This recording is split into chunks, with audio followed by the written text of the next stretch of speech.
I've never had a bad yogurt production since I started using sachet culture to make my yogurt. So sit around, let me show you how I do mine. So in a bowl, we'll add our milk and then hot water, our first batch of hot water, and then carefully mix this together so that we don't have any form of lump in our yogurt production. Yeah, after we must have mixed the first round, then go ahead and add your second batch of hot water, emphasis on hot water. Would mix this together and make sure that we mix everything so that there is still no lumps and everything is like properly combined. After this process, you have to leave your milk for about 30 minutes to 1 hour depending on the quantity of milk you're doing or the yogurt you're doing. And then after about 1 hour, this is what I got, and then I have to carefully scoop this out, scoop out every part of this here. And after you must have scooped it out, check the temperature of your milk. We're looking for something warm, not hot.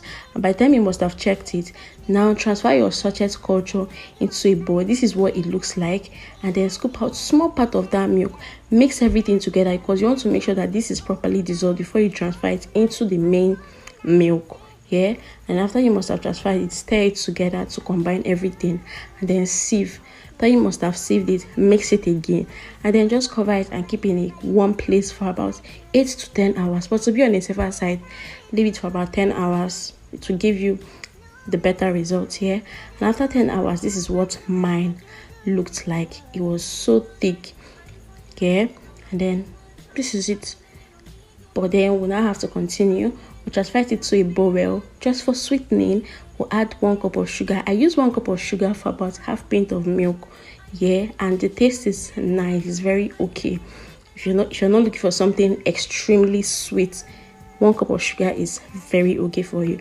And then at this point, I added my flavors, and then I whisked everything. I use whisk because I want it to give me that smooth texture and creamy texture.